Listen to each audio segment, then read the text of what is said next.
कि अभी हमने आपको बताया और राष्ट्रीय अध्यक्ष ने भी हमारे साथ विचार साझा किए कि किस तरीके से किसान अस्तित्व बचाओ आंदोलन के अंतर्गत यदि प्राधिकरण को ताला लगाने की बात भी आई तो वह यह करेंगे चाहे किसी भी तरीके के हालात बन जाएं।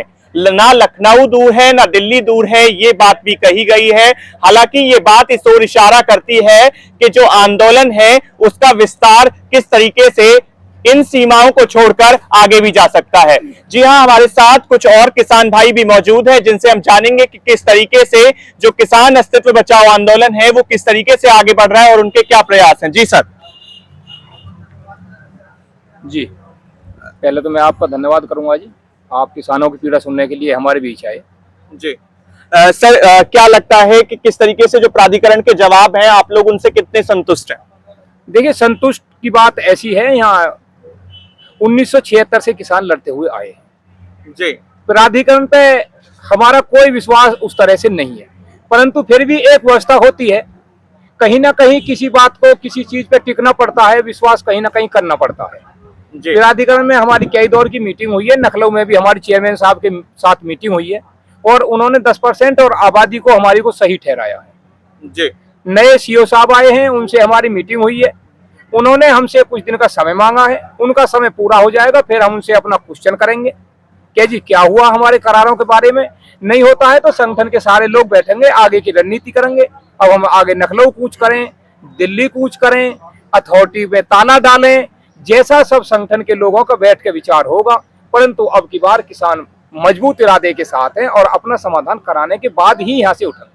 भारत एक कृषि प्रधान देश है और देश के अन्नदाता को इस तरीके की तकलीफ झेलनी पड़ रही है। आप क्या संदेश देना चाहेंगे तमाम किसानों को या प्राधिकरण को?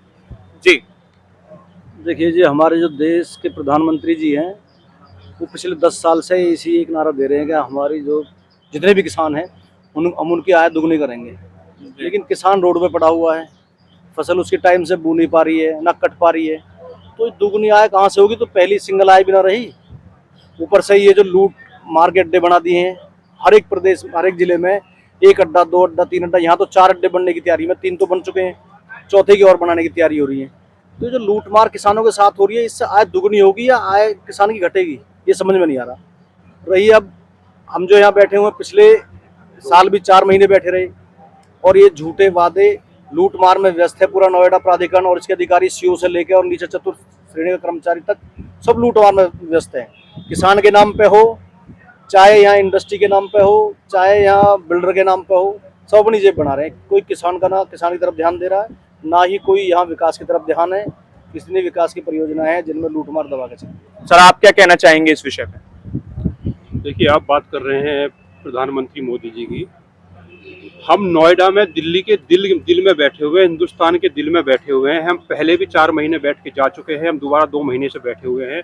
उत्तर प्रदेश में अकेले में 12 प्राधिकरण हैं, जिसमें से केवल 3 प्राधिकरण गौतम बुद्ध नगर में हैं। ये जो प्राधिकरण है ये सरकार का रजिस्टर्ड लूट का अड्डा है। यहाँ आप किसी भी किसान से पता कर लीजिए कि आप यहाँ पर किसानों आपके प्राधिकरण के द्वारा कितने काम हुए हैं। अगर ये काम हो जाएं तो ये जो किसान नोएडा के हैं यहाँ पर क्यों बैठे हैं? ये केवल किसानों से क्या है कि दलाली करते, जो ये आपकी प्राधिकरण है, किसानों से जमीन लेती है 5,000 रुपये मीटर के रेट पर और आगे बेच देते हैं लाख रुपए 1.25 लाख रुपये मीटर। बीच का केवल ये मीडिएटर है। इनको क्या करना चाहिए? पहले जो किसानों की प्राथमिकताओं से जमीन ली है, किस शर्त पर जमीन ली है, उस शर्त को पूरा करने के बाद यदि कोई जमीन बचती है तो आगे इनको किसी को भी देनी चाहिए। लेकिन क्या है कि यहाँ पर मूल किसान की समस्या आप देखेंगे, 10% जो प्लॉट किसानों को दिए जाने थे, जो इन्होंने हमसे जमीन ली वो नहीं दिया। जो हमारे घर हैं उस पर ही इन्होंने जबरदस्ती तानाशाही शासन करते हुए अपना नाम दर्ज कर दिया। मोदी जी कहते हैं 2019 में जैसे ही हम दोबारा से सत्ता में आए थे, हमने 370 धारा खत्म की थी कश्मीर में, लेकिन सच्चाई ये है वो धारा वहां खत्म करके वो धारा यहाँ पर लगा दी है। आज आप नोएडा का मूल किसान 1 इंच जमीन भी किसी को बेच नहीं सकता, क्योंकि वो जमीन इन दुष्ट दलालों के नाम है। जी सर, आप क्या कहना चाहेंगे जिस विषय पे आज यहाँ पर सभी लोग एकत्रित हैं? तो जो किसानों का समूह है वो काफी पीछे तक मुझे दिखाई दे रहा है। अगर प्राधिकरण की तरफ से किसी भी तरीके की कार्यवाही नहीं की जाती है तो क्या योजना, क्या रणनीतियां हैं? रणनीति और योजना भैया यही है। 10 दिन लगे, 5 दिन लगे, मीटिंग बनाते इसमें ताल वगैरह का। हम दिल्ली जाने वाले हैं बहुत जल्दी में। दिल्ली दूर नहीं है। और हमारे किसानों के पास हम यहाँ के कुछ लोग आते हैं, बाकी घर ये बैठे हैं। जितना कहेंगे उसी दिन 24 घंटा नहीं, 1 घंटा में बस में बस रोड जाम करते चले आएंगे। ट्रॉली भर भर के, ट्रैक्टर भर भर के, कई गाड़ी को और बस को जगह नहीं छोड़ेंगे। इतने ट्रैक्टर गाय भैंस सबन में खोल देंगे एकदम। हाँ, नोएडा के नोएडा पूरे खाली कर देंगे जी।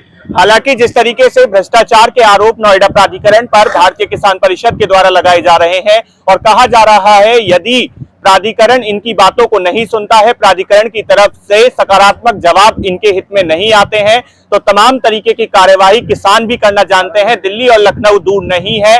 उन्होंने यहां तक भी कहा है कि 1 घंटे में जिस तरीके से जितने इनके किसान भाई और जिस तरीके से किसान समूह है वह सब एकत्रित होने के लिए तैयार हैं। मैं हिमांशु शर्मा, 10 न्यूज़ नोएडा।